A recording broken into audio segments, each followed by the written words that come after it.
What's your name? Amazon Prime's newly released series stars 4 young girls who have a paper route and start the day off on their paper route and quickly find themselves in the middle of a crazy time-traveling adventure. Oh yeah, plus there's Ali Wong. Ali Wong gets like 4 seconds at the beginning and the end of this opening episode, and she still somehow manages to steal the show. We start out on November 1st, 1988, the day after Halloween, in Cleveland, Ohio. The vibe of this show is very the upbeat side of Stranger Things.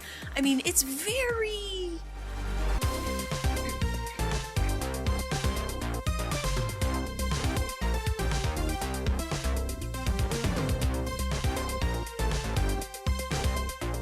All right, so for our 4 main girls of the series, we have Erin, Tiff, KJ, and Mac, the angsty bad boy of the series. It's a little odd that none of them know each other very well at the start of the pilot, but they're all like totally willing to jump into a gang fight when one of them gets picked on by the neighborhood bullies. I always wonder why they do these pilots and tend to have people meet in the pilot as opposed to just, here's 4 girls that happen to be friends, and that's why they're talking on to each other on walkie-talkies and stuff, and that's why they're willing to help each other out.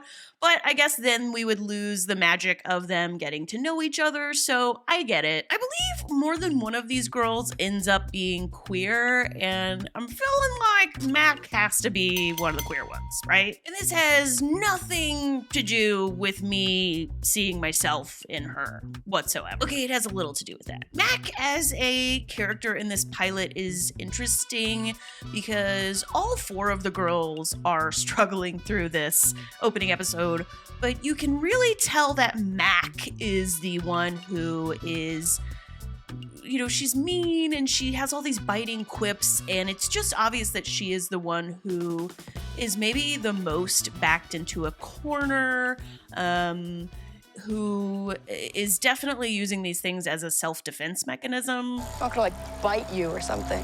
The first half of the pilot is very dazed and confused, very freaks and geeks. We've got these neighborhood bullies running around tormenting the girls. But at one point, one of the bullies like takes KJ, and one of them has her like pinned against a wall, and I don't know, it feels a bit, which is certainly darker vibes. Like, is this what the 80s was like? Just teenage boys running around tormenting young girls? And that's like a given in this pilot, that this happens every year, that this happens frequently. These boys just torment and torture these little girls. These must be the good times the MAGA people would like to go back to. Just, remember the good old days when you could kidnap and torture little girls?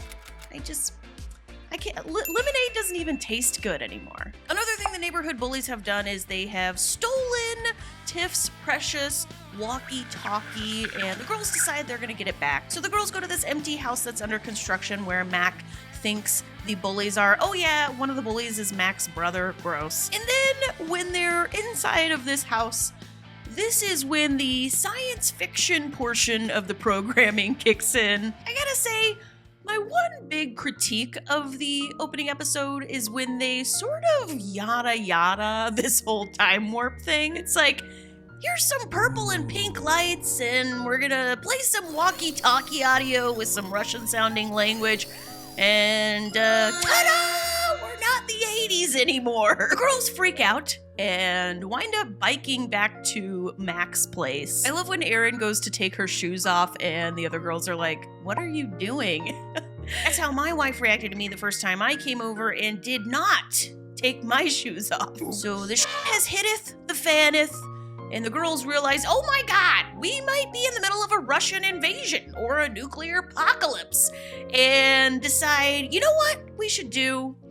We are going to lock inside with us the girl trying to escape to go help her mother. That's right, they go full prison mode like 30 seconds into the Pink Skies apocalypse. When they realize they're in pretty big trouble, Mac goes rampage, like the angsty bad boy inside her just can't take it anymore, shoots Aaron. This pilot is so chaotic the second half of it. Also, it's kind of hilarious when they're trying to escape in a car after Aaron has been shot, and the driver of the car, who I believe is Tiff, is like, I don't know how to drive. My mom only lets me drive in parking lots. Did we get some weird Ronald Reagan like they took one of the TikTok filters and applied it to Ronald Reagan's face? It's very the yard signs on Stranger Things. And then we're in a different place. We meet these two new guys who very much have I come from the future style clothing on, and like a laser fight is breaking out. The girls manage to escape the fight. They even kill one of the bad guy futuristic looking dudes. They decide to go back to Erin's place, and we get one of the best pilot endings ever, in my opinion, with Erin running into herself, played by Ali Wong. When they realize what's happened, they declare simultaneously, holy and holy was this a fun pilot? All in all, it's a little nonsensical vibe-wise. They're definitely silently asking you, just suspend disbelief and just go with us on this journey. I'd say compared to Stranger Things, that's one area Stranger Things did better in. I never had any moments in Stranger Things where I was like, oh yeah, I wonder if they did this to like save money on the budget. Whereas the way they portrayed the time warp, I definitely was like, oh yeah, I probably could have filmed this with some of my RGB lights that I used to light up my shelves. But overall, I thought it was a great pilot. First episodes are notoriously hard to do. They have to introduce us to the characters, to the world, give us a good plot line, and leave us on the edge of our seat if they want any chance of getting us to come back for episode 2 again. So I thought they really killed it here. If you liked this recap, make sure you check out my recap of episode 2 coming ASAP.